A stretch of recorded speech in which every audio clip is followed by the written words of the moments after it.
सखेभ्यः एसे सुरासुरमणु सिन्धवन्दितं धोदगादिकं ममलं प्रणमामि वढ्यमाणं तीर्थं धम्मस्य कर्तारं शेषे पुण्यतीर्थैरि ससौव सिद्धे विशुद्ध भावे समणे अणानदंसं चरित तव वीर्यायारे ते सौवे समगम पतेगमेव पतेगम वन्दामि अवट्टन्ते अर्हन्ते मानुषे खेते किच्चारिहन्ताळं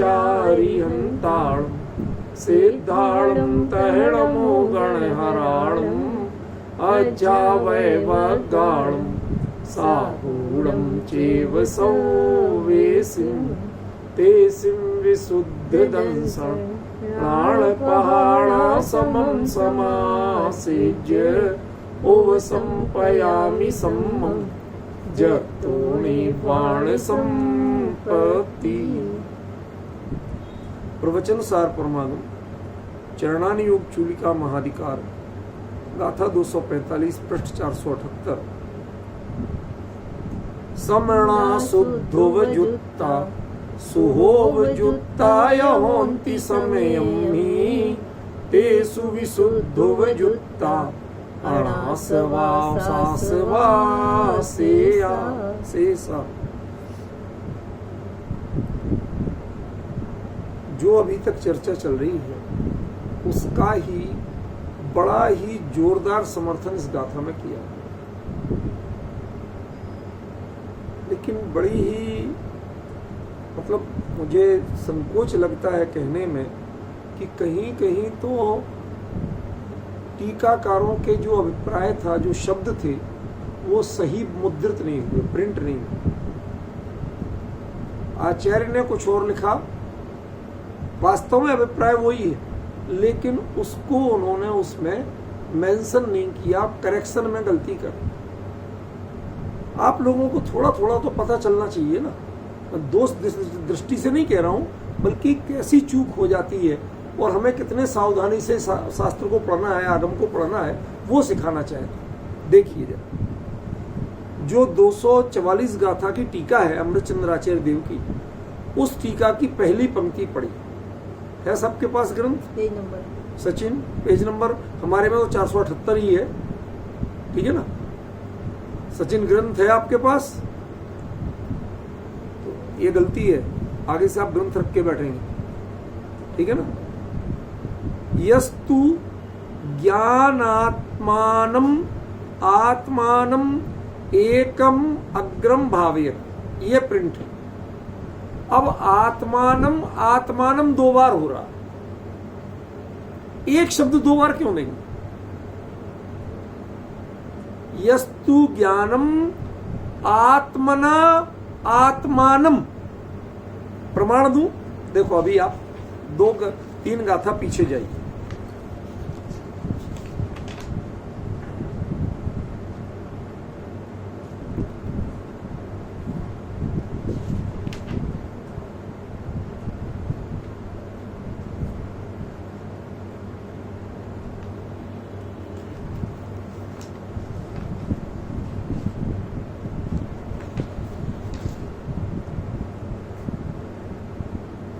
जो 242 गाथा है इसमें क्लियर कहते हैं दंसणाण चरितेषु तीसु भी जुगवम समुत्थितो जोदु, यहां पर समुस्थित हुआ एक गदोत्तिमदो सामण्यम तस्य परिपूर्णम।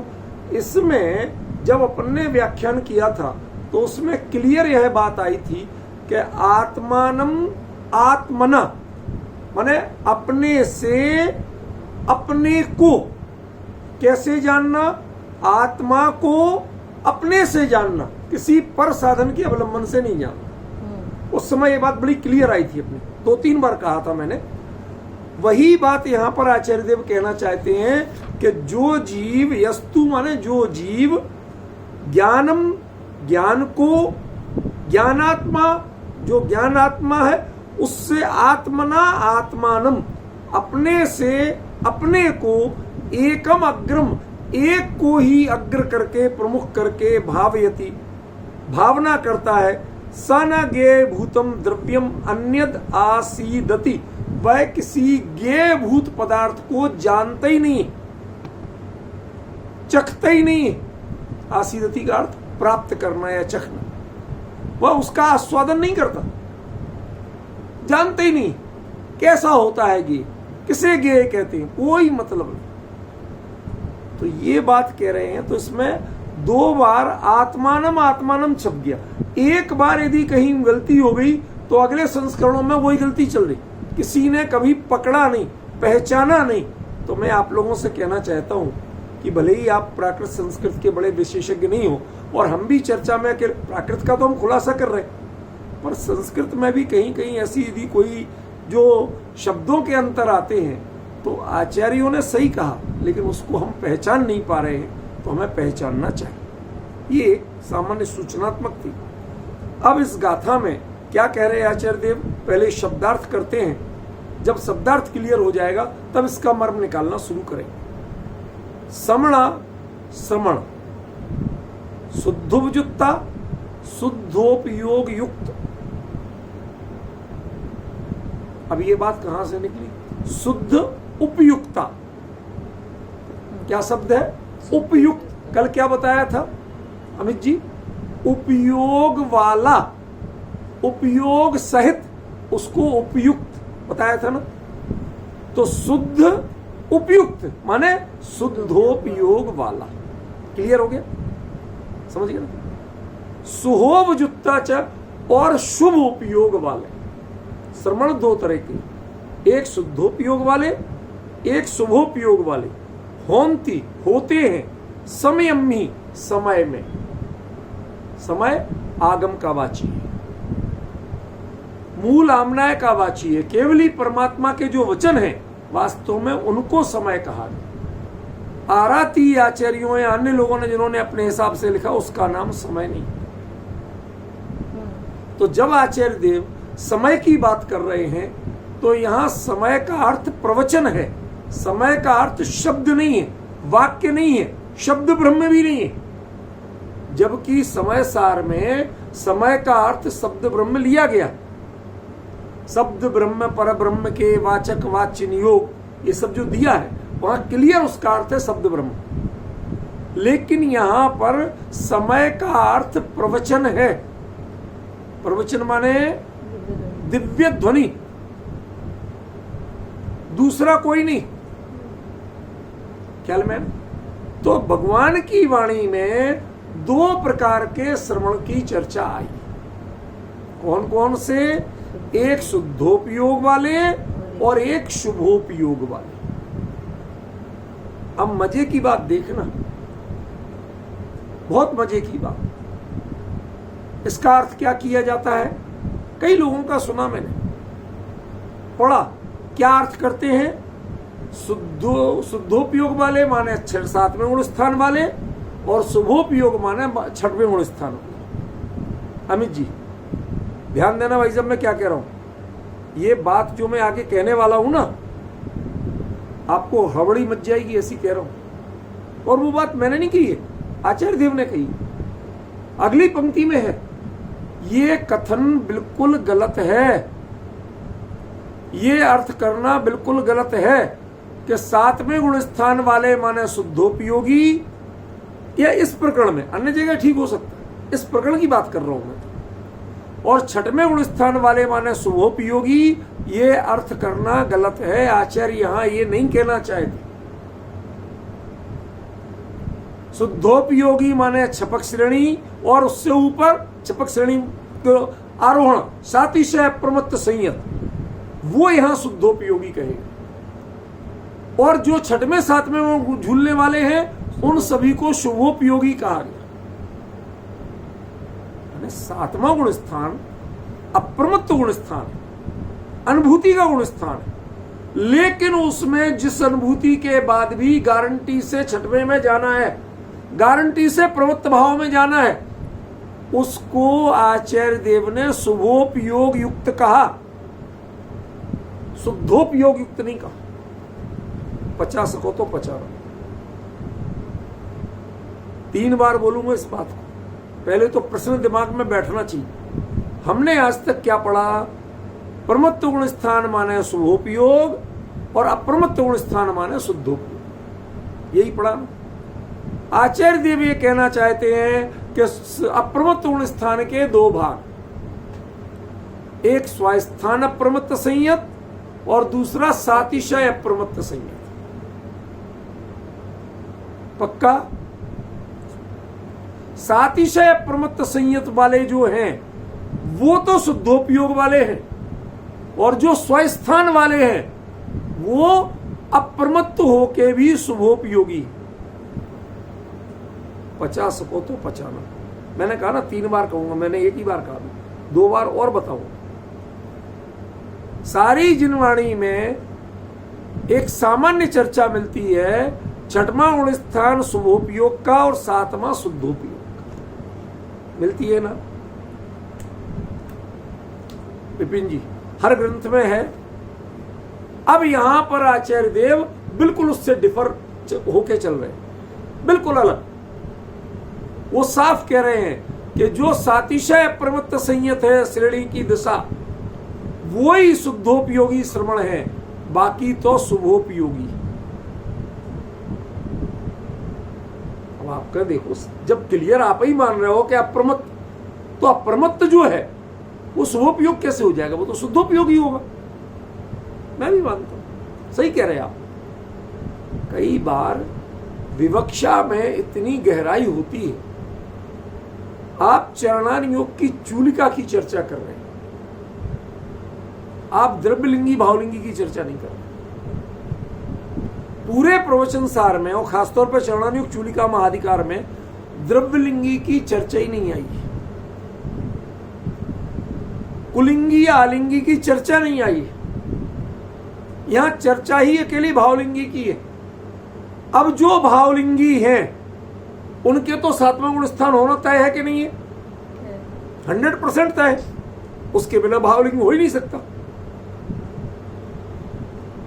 विपिन जी, है ना? अब ऐसा यदि है तो हमारा जो प्रश्न है, जिज्ञासा है, वो ये है कि फिर भावलिंगी संतों को गुणस्थान के क्रम से यदि शुभोपयोगी शुद्धोपयोगी कहो, तो फिर आपको गुणस्थान का नाम लेके बताना था कि 6वें गुणस्थान वाले शुभोपयोगी और 7वें गुणस्थान वाले शुद्धोपयोगी। ये भेद श्रवणों के नहीं करना था, ये भेद गुणस्थान से करना था। या जे पमत्ता ते शुद्धोपयोगा और जो शुभोपयोगा, और जो जे अपमत्ता जो अप्रमत्त है वो शुद्धोपयोगी, ऐसा कथन करना था। हमने तो ऐसे ही पढ़ा है आज तक, लेकिन यहां क्या कह रहे कि श्रवणों के 2 ही भेद, श्रवण माने भावलिंगी, यहां दूसरे की चर्चा ही नहीं है। भावलिंगी श्रवणों के 2 भेद, एक शुद्धोपयोगी एक शुभोपयोगी। ध्यान रखना, ये भेद श्रवणों के हैं। ये भेद श्रवण के जीवन में 2 तरह की घटनाएं होती हैं, कभी वो शुद्धोपयोग होते, कभी ऐसा नहीं कहा। मेरा प्रश्न भी आप पकड़ नहीं पा रहे, किसी के चेहरे पे मुझे वो भाव नहीं दिख रहे जो मेरा अभिप्राय है। फिर से एक बार बोलते, हमने आज तक भावलिंगी संतों के भी 2 वर्गीय भूमिकाएं मानी। जब वो प्रमत्त दशा में होते हैं तो हम उन्हें शुभोपयोगी कहते, जब वो अप्रमत्त दशा में होते हैं हम उन्हें शुद्धोपयोगी कहते। सिंपल है। लेकिन ये श्रवणों के 2 भेद नहीं है। ये भेद क्या होते हैं? भावलिंगी श्रवण के गुणस्थान क्रम से 2 भेद होते हैं, समझ गए ना? लेकिन यहां आचार्य ने एक श्रवण के 2 भेद नहीं कहे, श्रवणों को 2 वर्गीकरण में बांट दिया। कुछ श्रवण अकेले शुभोपयोगी होते हैं और कुछ श्रवण अकेले शुद्धोपयोगी होते हैं। अब डिफरेंस ख्याल में पड़ रहा थोड़ा थोड़ा। अब इसका प्रमाण देता हूं। मैं क्या दूंगा? मैं कौन होता हूं देने वाला? आचार्य। तेसु शुद्धोपयुक्ता अणासवा सासवा शेषा, जो शुद्धोपयोगी हैं उनके आश्रव नहीं होता।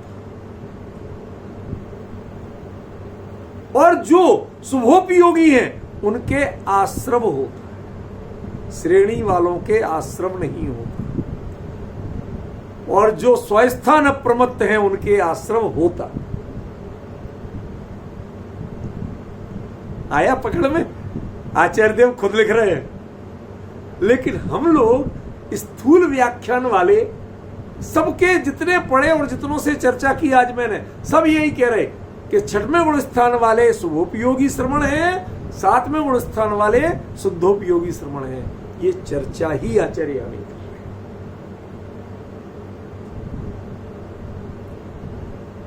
क्यों? यदि ये करना होता तो श्रवणों के दो वर्ग नहीं करते।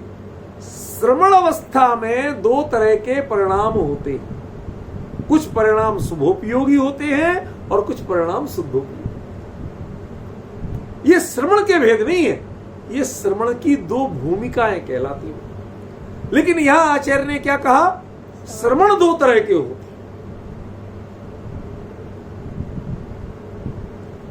अमित जी भाई साहब अभी पकड़ में नहीं आया, चेहरा नहीं बोल रहा है। सही कह रहा हूं ना मैं? क्लियर नहीं हुआ कि क्या कहना चाहे? फिर से बोलता। सामान्यतः जो श्रवण के दो भूमिकाएं कही गई कि प्रमत्त गुण स्थान में वो शुभोपयोगी हैं, अप्रमत्त गुण स्थान में वो शुद्धोपयोगी हैं। ये श्रवण के दो भेद नहीं है, ये श्रवणों की दो भूमिकाएं।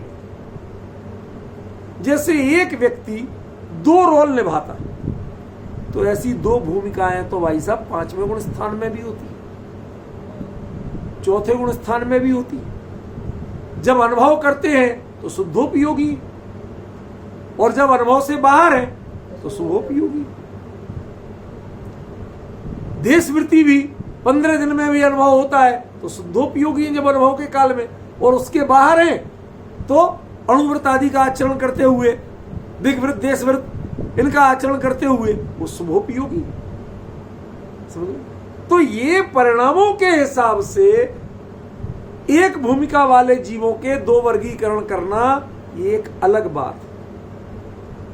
लेकिन श्रवण, सारे ही श्रवण हमारे हिसाब से दो प्रकार के होते हैं। एक भेद शुद्धोपयोगी श्रवण और एक भेद शुभोपयोगी श्रवण। दो वर्गीकरण अलग अलग बिठा दो, ये कैसे बिठा सकते हो? सभी श्रवणों की दो तरह की भूमिकाएं होती हैं, एक शुद्धोपयोग की, एक शुभोपयोग की। जब छठवें गुण स्थान में होते हैं तो शुभोपयोगी कहलाते हैं, सातवें में होते हैं तो शुद्धोपयोगी कहलाते हैं। ये सामान्य कथन है, ये अन्य ग्रंथों का कथन है, ये प्रवचन सार की इस गाथा का अर्थ नहीं। यही डिफरेंस बताना चाहता हूं, समझ में? क्यों? क्योंकि ऐसे श्रवणों की दो अवस्थाएं होती हैं, ये कहते हैं। श्रवण दो तरह के होते हैं नहीं कहते। श्रवणों को बांट के दो तरह नहीं बिठा सकते आप, समझ गया? और इसका प्रमाण दिया आचार्य देव ने, तेसु शुद्धोपजुक्ता अणासवा। जो शुद्धोपयोगी हैं उनके आश्रव होता ही नहीं है। आप करणान योग पढ़िए, उसमें क्लियर दिया हुआ है कि जब तक स्वस्थान प्रमत्त संयत है तब तक आश्रव है, अप्रमत्त संयत अवस्था में भी आश्रव है। लेकिन श्रेणी आरोहण के समय में अनाश्रव हो जाती है, फिर आश्रव नहीं होता। दो में अंतर समझे आप? विपिन जी देखो, समझ लेना, ये सीधे भगवान के समोसरण से लाके लिखी हुई वाणी है। इस वाणी का अर्थ हमें अपने इधर उधर के ग्रंथों के उद्धरण से नहीं करना, बहुत बड़ी चूक कर जाएंगे आप। आचार्य बड़ा स्पष्ट लिखते हैं, कुंद देव इतना स्पष्ट लिखते हैं, अब वो और क्या करें, तुमसे कितना बोले।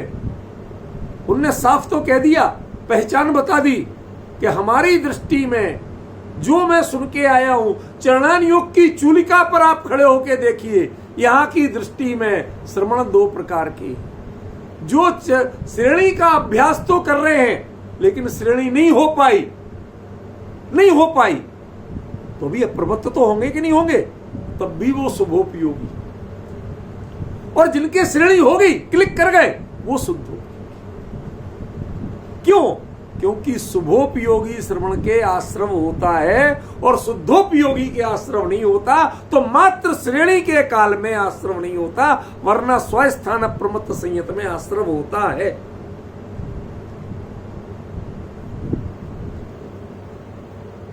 ये अर्थ आप 10-20 जगह गाथा का पूछ लीजिए, सुन लीजिए, पढ़ लीजिए, नहीं मिलेगा। ये कुंद कुंद का अर्थ है, मेरा अर्थ है नहीं, मेरी महिमा बिल्कुल मत करना। ये कुंद कुंद ये कह रहे हैं। उन्होंने कितना बड़ा लॉजिक दिया कि मेरी परिभाषा में जो मैंने कहा कि श्रवण दो प्रकार के हैं, एक शुद्धोपयोगी और शुभोपयोगी। ये दो प्रकार के श्रवण जो कहे, इसका अर्थ दो भूमिकाएं मत लेना, बल्कि क्या लेना कि जिनके आश्रम रुक गया, बिल्कुल बंद हो जाता है, जिसके बाद आश्रम होते ही नहीं है, वो है शुद्धोपयोगी। और जिनके आश्रम होता रहता है, वो शुभोपयोगी। अमित जी भाई साहब, थोड़ा सा विचार करो, ये चिंता की रेखाएं कम करो। ये विषय बहुत सामान्यता समझ में नहीं आएगा। सामान्यता तो लगे भैया सीधी बात है, अप्रमत्त गुणस्थान भी तो शुद्धोपयोग का गुणस्थान है। समय सार में सैकड़ों जगह पढ़ा, बिल्कुल सही कह रहे हैं। पर वो भूमिका तो शुद्धोपयोग की, वह भूमिका भाई साहब 5वें गुणस्थान में भी होती है, वह भूमिका 4थे गुणस्थान में भी होती है।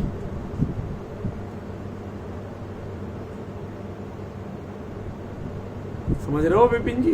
आत्मानुभूति तो होती है। ये आत्मानुभूति जो है वो शुद्धोपयोगी तो है, लेकिन यहां शुद्धोपयोग की परिभाषा बदल रहे हैं। एक और बात बताऊं, इसका अर्थ सही नहीं समझ के और इसका जो ये अर्थ है गुणस्थान वाला, ये अर्थ पकड़ के, मैं नाम नहीं लूंगा, लेकिन कुछ आज के मुनि ये कहते हैं कि सोनगढ़ी जो कहते हैं कि 4थे गुणस्थान से शुद्धोपयोग होता है, उनके कुंद कुंद खुद लिख रहे हैं कि 7वें गुणस्थान में शुद्धोपयोग होता है, 6वें तक शुभोपयोग रहता है। असल में इसका अर्थ यह आप अनर्थ कर गए। ये 6वें 7वें गुणस्थान की बात ही नहीं, ये तो श्रवणों के दो वर्गीकरण हैं, एक शुद्धोपयोगी, एक शुभोपयोगी। जो शुद्धोपयोग करते तो हैं लेकिन रहते शुभोपयोग में। शब्द ध्यान देना, क्या? जो शुद्धोपयोग करते तो हैं लेकिन रहते शुभोपयोग में, वो क्या कहलाएंगे? शुभोपयोगी। आपकी ड्यूटी राष्ट्रपति भवन में लग जाए और आप रहते हो आम कॉलोनी में, दिन भर राष्ट्रपति भवन में रहते हो, तो आप राष्ट्रपति भवन वाले कहलाओगे नहीं, कि अपनी कॉलोनी वाले कहलाओगे? क्यों भाई साहब? क्या पहचान होगी आपकी? आइडेंटिफिकेशन क्या होगा? सटीक उदाहरण। आपकी अपनी कॉलोनी से आपकी पहचान होगी कि जहां आप थोड़ी बहुत देर के लिए जा रहे हो उससे पहचान होगी? ऐसे ही जो 90% शुभोपयोग में रहते हैं, बीच बीच में हो आते हैं, रहते तो शुभोपयोग। इसलिए स्वस्थान प्रमत्त संयत वाले भी शुभोपयोगी हैं। क्यों? क्योंकि उनके शुद्धोपयोग के बाद भी आश्रम रुकता नहीं। स्वस्थान प्रमत्त संयत के काल में आश्रम का निरोध नहीं है।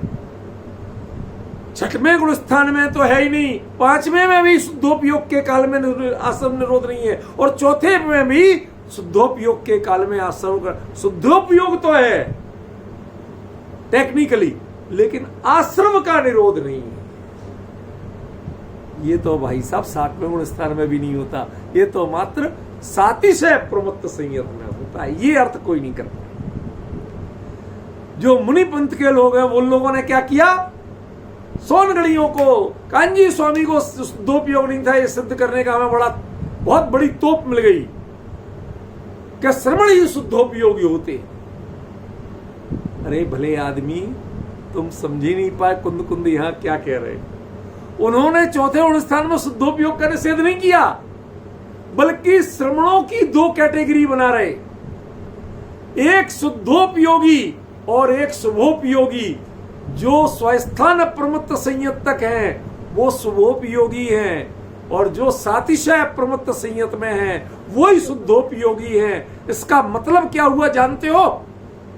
इसका मतलब ये हुआ कि पंचम काल में भरत क्षेत्र में शुभोपयोगी श्रमण ही होंगे, शुद्धोपयोगी होंगे ही नहीं। जो पकड़नी नहीं है इसमें। भाई साहब जरा हाथ रख के ऐसा लगता है छाती में जैसे किसी ने हॉल मारा हो एक बार।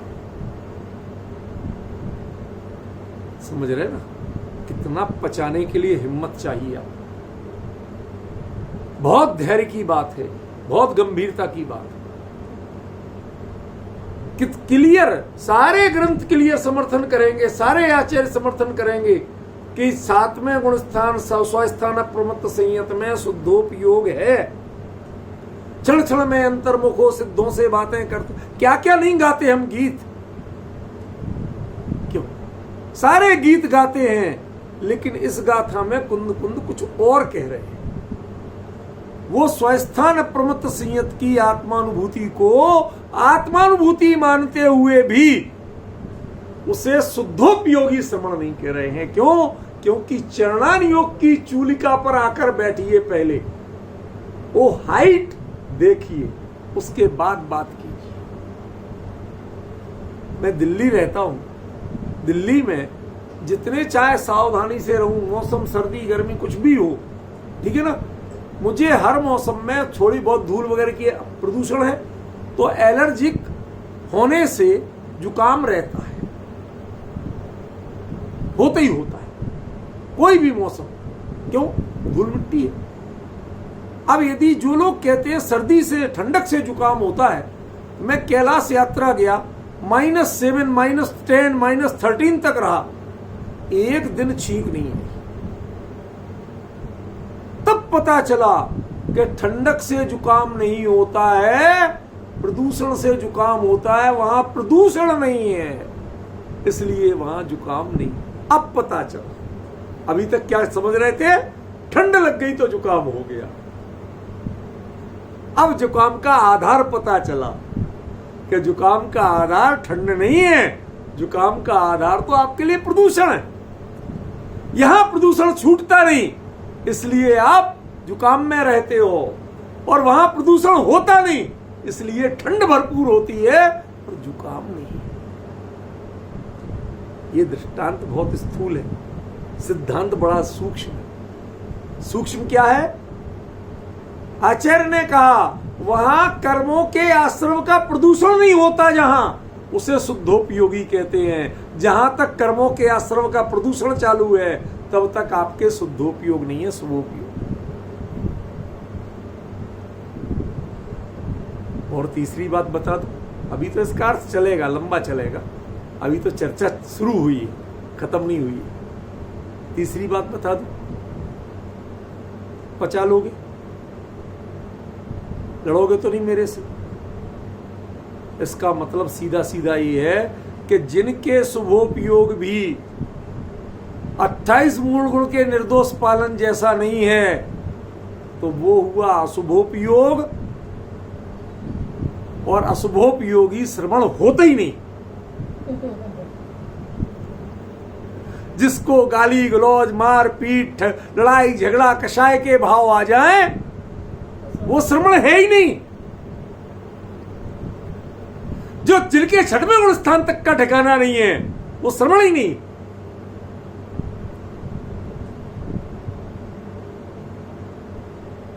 क्या गजब है। कुंद कुंद एक, जैसे दुनिया का दृष्टांत तो शब्द तो खोटा आ जाता है, एक तीर से कितने शिकार करते, कितने मर्म बता देते हैं एक बात कह के। इस गहराई को नॉर्मली नहीं समझते, और उन्होंने इसीलिए प्रमाण दिया। ध्यान रखना, कुंद कुंद नॉर्मली किसी का प्रूफ नहीं देते, केवली का प्रूफ दें या दिव्य ध्वनि का प्रूफ दें, वो तभी देते हैं कि ये बात तुम मेरे से नहीं मानोगे, मेरे से तो बहस करने लगोगे कि 6वें गुण स्थान वाला शुभोपयोगी और 7वें गुण स्थान वाला शुद्धोपयोगी। हमने तो यही पढ़ा, तुम ये बहस करने लगोगे। इसलिए उन्होंने कहा भाई मेरी जान छोड़। ये क्या है? समयम्मी। समयम्मी दिव्य ध्वनि। समय का अर्थ प्रवचन और प्रवचन का अर्थ एकमात्र अर्थ दिव्य ध्वनि। और दिव्य ध्वनि पंचम काल में तो होती नहीं। क्यों भाई साहब? कितनी बार कुंद कुंद प्रमाण दे कि मैं सिमंदर स्वामी के समोसण हूं। ये बात उनकी है, ये मेरी नहीं है। कितनी जगह प्रमाण देते आपको लगता कहां लिखा कहां लिखा। अरे बड़े लोग कोई सफाइयां देते हैं क्या? उनकी तो शब्दों से मर्म निकालना पड़ता है, वो सफाइयां नहीं देते। हाँ भाई साहब, नेम कसम में गया था। ये नेम कसम में गया था, ये कौन बोलता? जिनके व्यक्तित्व की कोई प्रतिष्ठा ही नहीं है, ना अपनी नजरों में ना समाज में, उन्हें कसमें खाना पड़ती हैं। कसमें खाने वाले नहीं थे, लेकिन विषय की जहां गंभीरता दिखते थे वहां कहते थे ऐसा दिव्य ध्वनि में आया है। श्रवण 2 प्रकार के होते, ऐसा दिव्य ध्वनि में आया है। भगवान की वाणी में, भगवान के प्रवचन में ऐसा आया है। एक बार रोम रोम कांपे और ऐसे लगे कि हमारे लिए भी कुंद कुंद ने ले जाके समोसरण में विराजमान कर दिया। हमारी सोच समोसरण जितनी तो हो जाए, साक्षात तीर्थंकर केवली के मंगल वचन सुनने लायक तो हो जाए, संभालने लायक तो हो जाए। ये जिन श्रुत रूपी गंगा है, इसे संभालने के लिए कुंद कुंद जैसे भगीरथ चाहिए। हर कोई तो इसके वेग को संभाल नहीं सकता। समझ में आ रहा है भाई साहब? संयमी श्रवण 2 प्रकार के होते हैं। ये बात तुम्हारे यहाँ के आगम में नहीं मिलेगी। यहाँ समय का अर्थ यद्यपि आगम होता है, पर यहाँ समय का अर्थ प्रवचन है, दिव्य ध्वनि है। ये केवली के वचनों से मैंने जाना कि श्रवण 2 प्रकार के होते हैं, एक शुद्धोपयोगी एक शुभोपयोगी। लेकिन तुम अपना अर्थ मत लगा बैठना। क्यों? क्योंकि उन्होंने ये भी कहा था कि जो हमारा शुद्धोपयोगी श्रवण है उसके आश्रव नहीं होता, वो अनाश्रव होता है। और आपके शुद्धोपयोगी श्रवण के आश्रव होता है। इसका मतलब क्या हुआ? सीधा सीधा अमित जी भाई साहब, क्या सीधा सीधा मतलब हुआ कि आपने अपने आगमों में, अन्य ग्रंथों में जो शुद्धोपयोगी श्रवण का वर्णन पढ़ा है ना, वो तो कुछ और है, उसकी विवक्षा कुछ और है, और केवली की विवक्षा भिन्न है। केवली की नजरों में जो आश्रव रहित है वही शुद्धोपयोगी है, जिसके आश्रव है वो शुद्धोपयोगी नहीं है। ऐसी स्थिति में स्वस्थान अप्रमत्त संयत भी, अप्रमत्त संयत आत्मानुभव में लीन शुद्धोपयोगी आपके हिसाब से होते हुए भी जिन प्रवचन में उसे शुद्धोपयोगी नहीं माना। भाई साहब, पढ़ते हैं तो ऐसा लगता है कि हम वाकई में, हमारा क्या सौभाग्य है कि कुंद कुंद ने प्रवचन सार लाके दे दिए। वो बातें जो हमारे सारे आगम की बातें एक तरफ और यहाँ की बातें एक तरफ, इसलिए उन्हें बोलना पड़ा संयमी। ये प्रवचन की बात है, ये भगवान की दिव्य ध्वनि में ऐसा आया है।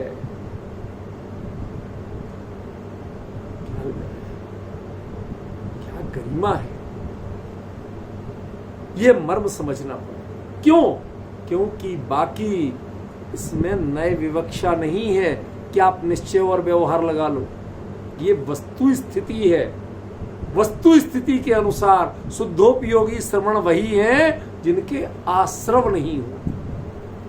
जब तक आश्रव होता रहेगा तब तक वो शुद्धोपयोगी नहीं है, शुभोपयोगी है। इसका मतलब स्वस्थान अप्रमत्त संयत पर्यंत सभी छेदोपस्थापक श्रवण वह शुभोपयोगी श्रवण है, और मात्र श्रेणी आरोहण करने वाले सातिशय अप्रमत्त संयत श्रवण वो ही शुद्धोपयोगी श्रवण।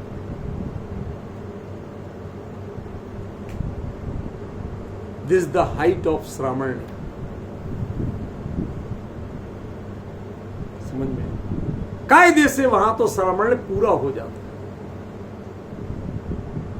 ख्याल, ये चीज जरा समझो तो सही, क्या कहते हैं? तेसु भी, उनमें भी। ये बात नीचे की क्यों कहना पड़ी? क्यों?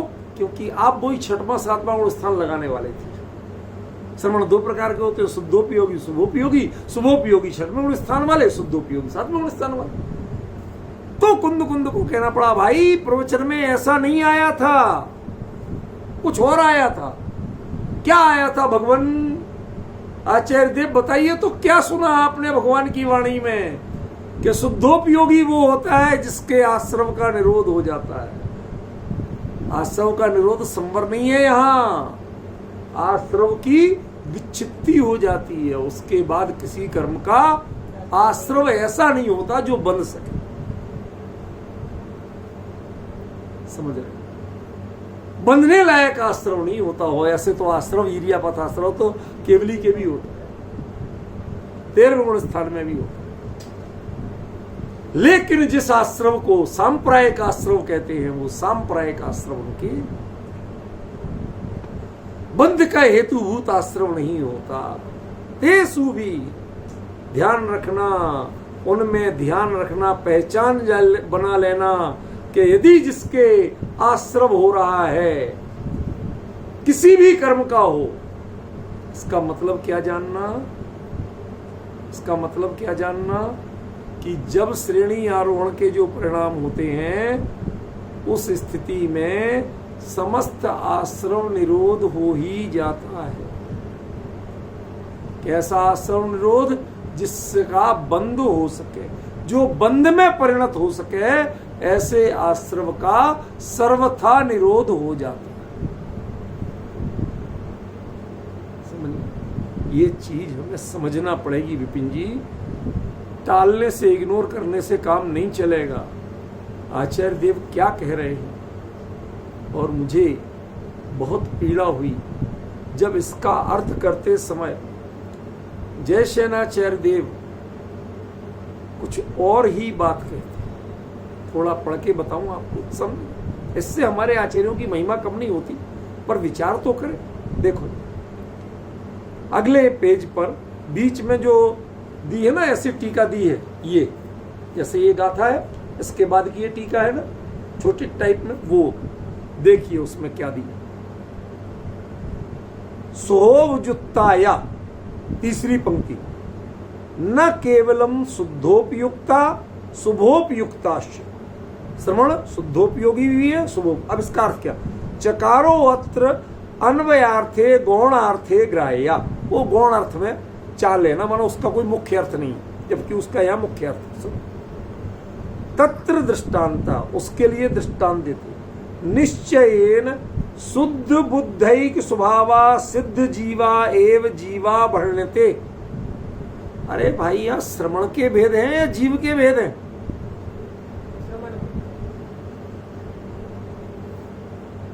नहीं, बताओ ये गाथा क्या बता रही है? श्रवण के भेद बता रही है या जीव के भेद? श्रवण के भेद बता रही है, ठीक है ना?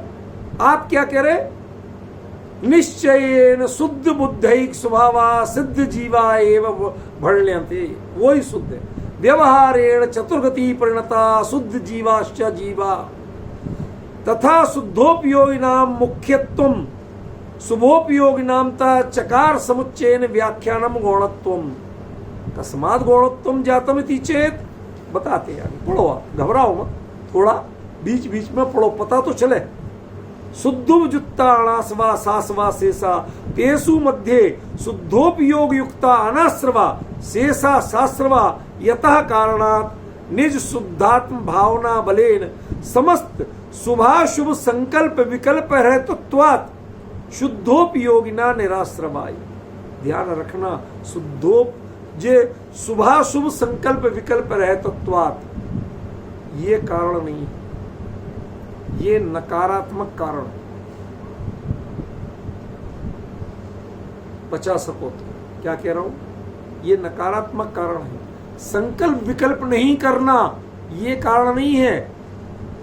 चैतन्य में ही मग्न होना ये कारण है, पॉजिटिव कारण है, ये नेगेटिव कारण नहीं है।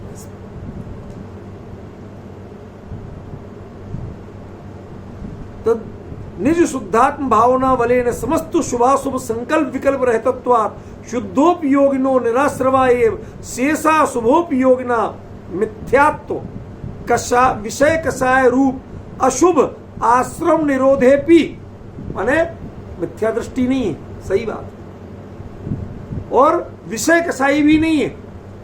अशुभ आश्रम का निरोध करने पर भी पुण्य आश्रम सहिता इति भावा, वो पुण्य के आश्रम से सहित। मुद्दा ये नहीं, आचार्य ये बातें नहीं कर रहे कि तुम्हें काय का आश्रम होता काय का नहीं होता। वो तो क्या कह रहे, जिनके आश्रम का उच्छेद हो गया वो शुद्धोपयोगी, और जिनके आश्रम विद्यमान है किसी भी रूप में वो शुद्ध। मुद्दा ये है ही नहीं कि अशुभ की तो चर्चा ही नहीं है, अशुभोपयोगी की चर्चा ही नहीं है। कोई क्लासिफिकेशन श्रावण में अशुभ नाम का क्लासिफिकेशन नहीं होता, नोट डाउन प्लीज। श्रावण में, निर्ग्रंथ श्रावण में अशुभ नाम का कोई वर्गीकरण नहीं है। यदि अशुभ है तो वो श्रवण हो ही नहीं सकता। किसी के मुंह को जूतों से कुचलने के भाव शब्द जिसके निकलते हो, श्रवण हो ही नहीं सकता। जिसकी भाषा, जिसके विचार, जिसके भाव इतने अशुभ हैं, तो अशुभ वाला तो श्रवण होता ही नहीं है। श्रवण तो मात्र शुभोपयोग और शुद्धोपयोग। उसके शुभ की जाति भी क्या है, 28 मूल गुण का निर्तिचार पालन। वो पूजा कराए, शांति धारा कराए, वेदी प्रतिष्ठा कराए, मंदिरों की शुद्धि कराए, वास्तु परिवर्तन कराए, ये काम नहीं है। ये 28 मूल गुण में नहीं आते। मात्र 28 मूल गुण की सीमा में जो आता है उसका नाम शुभोपयोग। 28 मूल गुण से बाहर निकले नहीं तो श्रवण के लिए वो शुभोपयोग भी नहीं रह जाए। अशुभ उपयोग है वो, अशुभ। क्यों? क्योंकि आपकी बाढ़ बनी हुई। आपने दिग्व्रत और देशव्रत ये दो नाम सुने हैं? विपिन जी सुने हैं ना? अमित जी भाई साहब नाम तो सुने हैं ना? परिभाषा मौके पे याद नहीं है, ये भी हम बता देते हैं। दिग्व्रत वो जीवन पर्यंत के लिए लिया जाता है। जैसे जीवन भर मैं भारत के बाहर नहीं जाऊंगा, दिग्व्रत।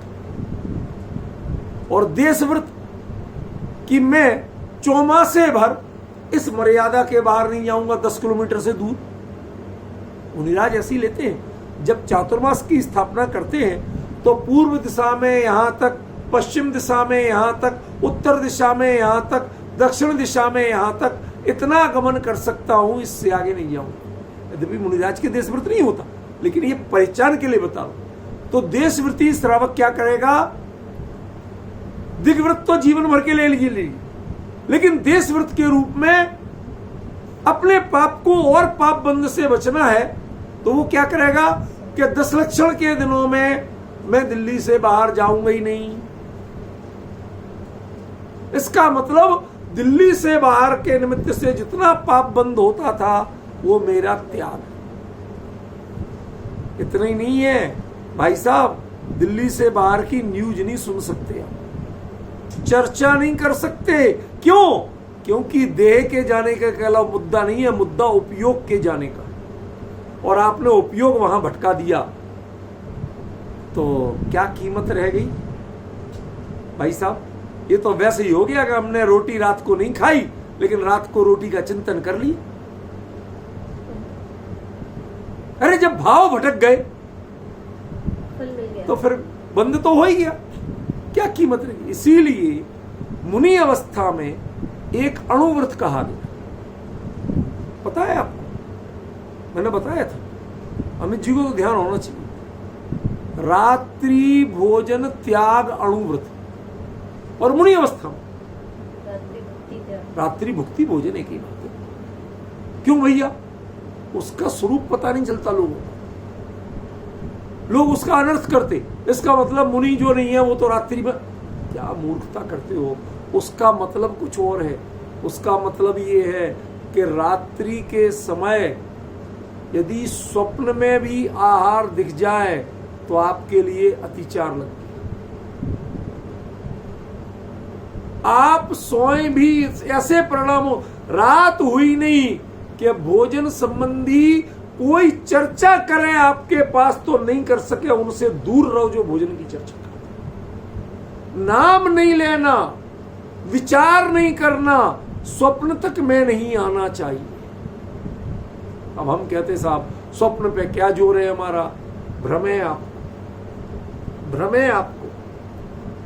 आप 8 दिन अत्यंत निर्विकार रूप से चर्चा करते हुए तत्व चिंतन करें, सात्विक भोजन करें, सादा चटाई पर सोएं, 8 दिन हिम्मत करके देखिए। 9वें दिन से दिन भर आप पूरा स्वाध्याय में लगाएं, जागृत, कोई प्रमाद नहीं, कोई गरिष्ठ भोजन नहीं। आप 8 दिन बाद देखेंगे कि आपको जब नींद आएगी तो जम के आएगी, कोई स्वप्न नहीं होगा और पता ही नहीं चलेगा। सुबह एक टाइम से आप जो सोच ले उतने बजे बिना अलार्म से आपके दिमाग की घड़ी आपको, समझ गया। ये स्वप्न वगैरह क्या होता है, ये आपकी अंतर्धारा है, विकल्प जाल है, वही स्वप्न में दिखाई देता है। इसलिए वो कहते हैं कि आहार के समय के अलावा आप आहार संबंधी विचार तक नहीं करो, नहीं तो वो विचार रहा तो वो स्वप्न में आ ही जाए। रात में तो नहीं करोगे, दिन में नहीं करोगे। दिन में आहार के लिए जब उठे हो गया, नहीं हुआ, लेकिन उसके बाद उसके विकल्प तक का त्याग, समझ रहे। ये मुनि धर्म बड़ा अद्भुत है, बहुत महनीय है, बहुत पूज्य है। ये इसकी गरिमा को पहचानो।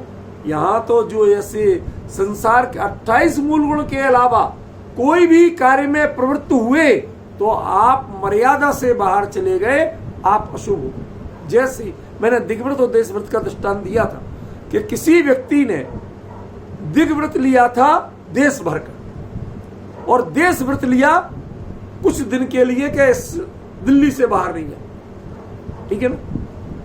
बैठे बैठे ये भी ले सकता है कि उसमें शॉर्ट और देशव्रत क्या कि आज मैं यमुना पार नहीं करूंगा। दिल्ली में यमुना नदी है ना, आधी दिल्ली इधर है आधी उधर है, ठीक है ना, उसको पार नहीं करूंगा। इतना ही नहीं, यदि मैं मुनि होऊंगा तो सचिन के बात नहीं करूंगा, क्यों, वो जमुना पार रहता, बात नहीं करूंगा, विचार नहीं करूंगा। आप सोच रहे कितनी मर्यादा। और यदि इस मर्यादा का उल्लंघन हुआ तो आपको दोष लग गया। ये ढिंडोरा पीट के नहीं ली जाती मर्यादा, अपने मन में ली जाती, समझ गए ना। लोग नहीं जानेंगे लेकिन आपको कर्म बंध जाएंगे।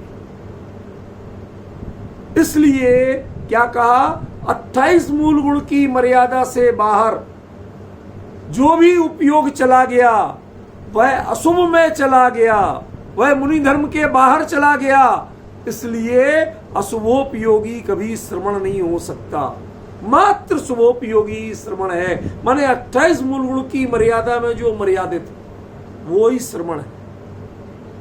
दिल्ली में हमने देखा 1 जनवरी की न्यू ईयर पार्टी, तमोला खिलाएंगे, खाना खिलाएंगे, ऐसा कैटरर चुनेंगे, सारी चर्चाएं और चिंतन कर रहे, उसकी पत्रिका छप रही, उसमें आशीर्वाद और उसमें दुनिया भर के गेम। क्या है भैया ये तो ठेठ अशुभोपयोगी श्रवण है, वो श्रवण ही नहीं है, अशुभोपयोगी है। इनके हाथ में जाने के बाद पिच्छी कमंडलू कलंकित हो जाते, कलंकित हो जाते हैं, वो छूने लायक नहीं बचते। समझ में क्या स्थिति है। कुंद कुंद किस गहराई से, किस ऊंचाई पर चरणान योग की चर्चा कर रहे हैं। यहां तो ये कहते हैं कि जिनके सातिशय पंचम काल में यहां नहीं होना, लेकिन संयमी क्या कहा, प्रवचन में मैं सुन के आया हूं कि हमें नहीं हुआ, हमें शपथ श्रेणी नहीं हो गई, लेकिन भगवान की वाणी में साक्षात सुन के आया, वहां साक्षात हो रहा था मैं वो बात कर रहा हूं। हम तो शुभोपयोगी हैं, शुद्धोपयोगी तो वो थे। अद्भुत चर्चा है। मन करता है कि रम के रह जाओ। आप जैसे लोग यदि साथ आके बस जाए 10-5 तो शायद दिन भर प्रवचन सार के अलावा कोई बात ही नहीं करो। पूरा टाइम बीत जाए आप लोगों के साथ, उपयोग नहीं भटके। क्यों? विषय की गहराई ऐसी है। अब उस गहराई को समझने वाले भी तो चाहिए सामने। किससे चर्चा करें? जिनका उपयोग ही इसमें नहीं रमता हो, जो इसको पकड़ नहीं सकते हो, क्या चर्चा करें? बहुत अद्भुत बात है। तेसु विशुद्धो जुत्ता अनासवा सासवा शेष। वो अनाश्रम होते हैं, उनके आश्रम हो सकता नहीं है। ऐसा आश्रम नहीं हो सकता जिससे कोई कर्म बन जाए। बाकी आश्रम तो केवली के भी होता है, उनमें उनको आश्रम कहता कौन है? उसकी परवाह करता कौन है? आने की परवाह की जाती है। एक बच्चा है ना, बच्चा छोटा, तो जब वो अकेला जाता है घर से बाहर, तो कोई होता है जो उसको थोड़ा डांट डपट दिया हो, कभी उसको आता देखता है, तो उसके हार्ट की पंपिंग बढ़ जाती है, हार्ट बीट्स बढ़ जाती है। ये आया कहीं, आज फिर नहीं सताए मुझे, फिर नहीं डांटे। ठीक है, अगले दिन वो अपने भाई और पिता के साथ जा रहा, अब भी वो आता दिखा, कोई उससे नहीं, क्यों? कुछ कहेगा, माता पिता ये निपटेंगे, हमारी जरूरत ही नहीं। ऐसे ही जिसको वो आश्रम का भय ही नहीं है, कौन से आश्रम का कि जिससे बंद हो सके, ऐसे आश्रम का भय निकल गया, जिसके पास संभावना निकल गई, वो निराश्रव जीव जो है ना। एक और ध्यान रखना, यहां निराश्रव नहीं कहा, अनाश्रम कहा। भाई साहब क्या कह रहा हूं, शब्द ध्यान देना अमित जी। अनाश्रव और निराश्रव में क्या अंतर होता है? जो आश्रव को रोकते हैं वो निराश्रव होते हैं, और आश्रव जिनसे बच के जाता है वो अनाश्रव होते हैं, जिसमें घुस ही नहीं सकता। समझ गए? आश्रव जहां प्रवेश नहीं कर सकता वो है अनाश्रव, और जिनके आश्रव आ तो जाता है लेकिन निकाल के फेंक देते हैं, बंधने नहीं देते हैं, वो है निराश्रव।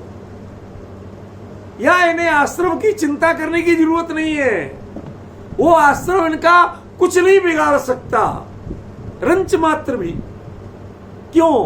क्योंकि वो कभी बंध रूप में परिणत होगा ही नहीं। ये महिमा है इसकी। शास्त्रव और निराश्रव नहीं कह के शास्त्रव और अनाश्रव का ध्यान रखना। जिनके लिए आश्रव रोकना पड़ते हैं वो निराश्रव होते हैं, और आश्रव जिनसे बच के रहते हैं वो अनाश्रव होते हैं। ये बहुत गहरी बात है। ये अनाश्रव और शास्त्रव, इसकी चर्चा मैं आपको कल करूंगा कि इनमें वास्तव में क्या अंतर पड़ता है, कई दृष्टांतों से। और वो दृष्टांत आगम क्यों होंगे, गूढ़ होंगे, कोई आपके चूरन चटनी वाले दृष्टांत नहीं होंगे। उनसे आपको बताऊंगा कि वास्तव में ये परिवर्तन आ कहां रहा है और कैसे आ रहा है। ख्याल में आचार्य के शब्दों को समझे। निष्कर्ष ले लेते हैं फिर से एक बार कि इस गाथा का निष्कर्ष क्या हुआ। श्रमण मुनिराज दो प्रकार के हैं, एक शुद्धोपयोगी, एक शुभोपयोगी। ध्यान रखना, श्रमण के दो प्रकार के उपयोग नहीं होते, श्रमण ही दो प्रकार के होते, एक अकेले शुद्धोपयोगी और एक अकेले शुभोपयोगी। ये कहा आचार्य। श्रमणों के दो प्रकार के उपयोग होते हैं, नहीं कहा। श्रमण दो प्रकार के होते हैं, और उसकी पहचान बताने के लिए क्या कह दिया, तेसु भी, उनमें भी पहचान लेना। काय से पहचानोगे? क्या पहचान है शुद्धोपयोग की? कि जो अनाश्रव हो जाते हैं वो शुद्धोपयोगी हैं, और जो शास्त्रव रह जाते हैं वो शुभोपयोगी। जिनके अभी नहीं तो अगले क्षण में आश्रम हो सकता है वो शुभोपयोगी। बार बार लौट के प्रमुक्त गुण स्थान में आते हैं, वो शुभोपी योग। और जिनके आश्रम कभी होने ही नहीं, आश्रम रास्ता बदल जाएगा, इनके घर नहीं झांकेगा, वो कौन है? अनाश्रम है, वो शुद्धोपयोगी श्रमण है। ये मरिमा, ये गरिमा, ये मर्म जो आचार्य देव ने यहाँ बताया, ये मर्म मात्र चरणान योग की चूलिका पर लागू होता है, श्रेणी पर लागू होता है, ये अन्य सामान्य मुनिराज पर लागू नहीं होता। और जो मुनिराज है ही नहीं, ऐसों पर तो कतई लागू नहीं। विशेष चर्चा करें।